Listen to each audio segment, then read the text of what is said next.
that all he can do? Appear for one night? I mean, where has he been for the rest of the campaign? Probably off somewhere making money in the Maldives or whatever. I thought it was pretty pathetic. He wouldn't even, I don't think he even spoke to Sunak. So it means he ticked a box. Oh, I did my bit. But actually, he's been missing in action in this campaign. It's been a very busy 6 weeks for the politicians and for Times Radio's political editor, Kate McCann, who it says here, I don't get this joke, who's been on more buses than Olive, Stan and Inspector Cyril. It's on the buses. That's one for older listeners. Kate McCann, did you get that? No, I'm sorry, I didn't. Me neither. Tell you who probably might be the correct vintage to get that is Andrew Neil, the veteran broadcaster and titan who's also on Times Radio, of course. He has his programme at 1 o'clock today. Andrew, did you get that joke? Yeah, as long as it's not about football, I'll get it. Yeah, that's good to hear. Kate, let's start with you. You're on the final 22 hours of campaigning. Who are you with and where are you?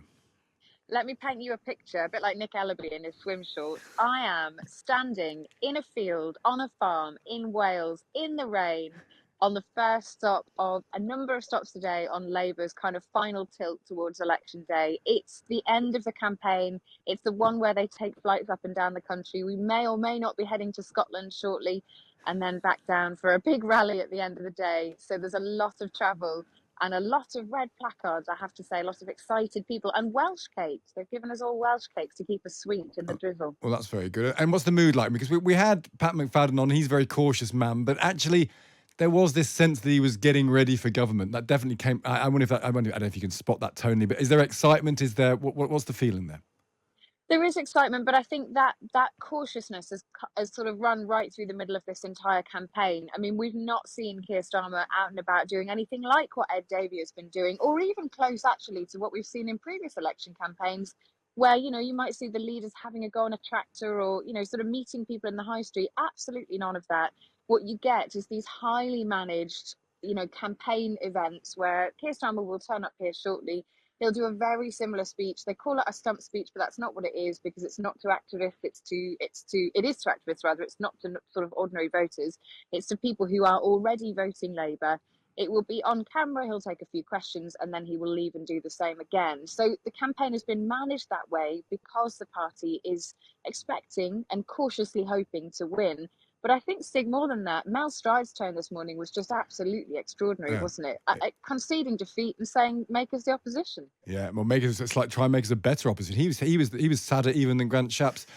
Andrew Neil, Boris Johnson's intervention, helpful, unhelpful, only in it to show Rishi Sunak up? Marginal at best. I mean, is that all he can do? Appear for one night? I mean, where has he been for the rest of the campaign? Probably off somewhere making money in the Maldives or whatever. I thought it was pretty pathetic. He wouldn't even, I don't think he even spoke to Sunak. So it means he ticked a box. Oh, I did my bit. But actually, he's been missing in action in this campaign.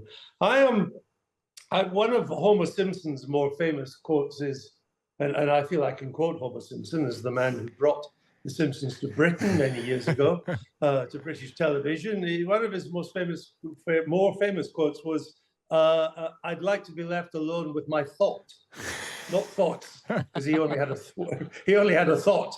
And so, in the spirit of Homer Simpson, I give you this thought this morning, the day before the election.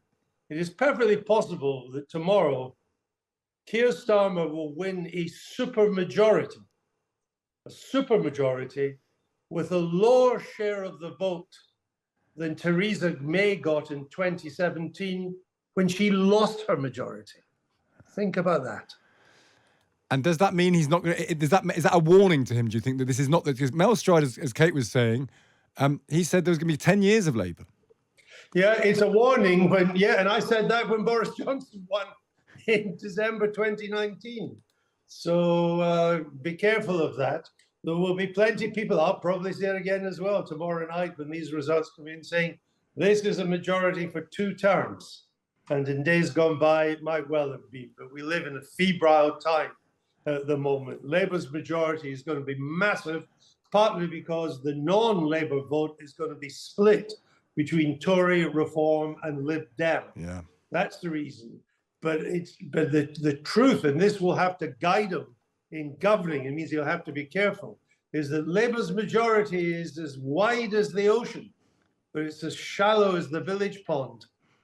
And that's a problem for them. Kate, I'll offer another Homer Simpson quote, if I may. Which one? Yes. Beer. Not a beer one, Andrew. No. Solution to and the source of all our problems. That's also a good one. How about this one? You tried, but you failed. The lesson is never try. Is that? Do we think that's what a philosopher? Eat your heart out, Plato. Exactly. Kate, I suppose that's what the Tories are feeling. I mean, you've been with both campaigns. Your final judgment on the Tory campaign? Well, I think if anything, the most appropriate Homer Simpson quote for the Conservatives might be "Dope," partly because calling an election early. I mean, there may have been some concerns about what would happen later, and look, I've always thought and have said for a long time that it won't make any real difference because people have sort of priced in that they're fed up. They don't really want to have any more Conservatives. Thank you very much.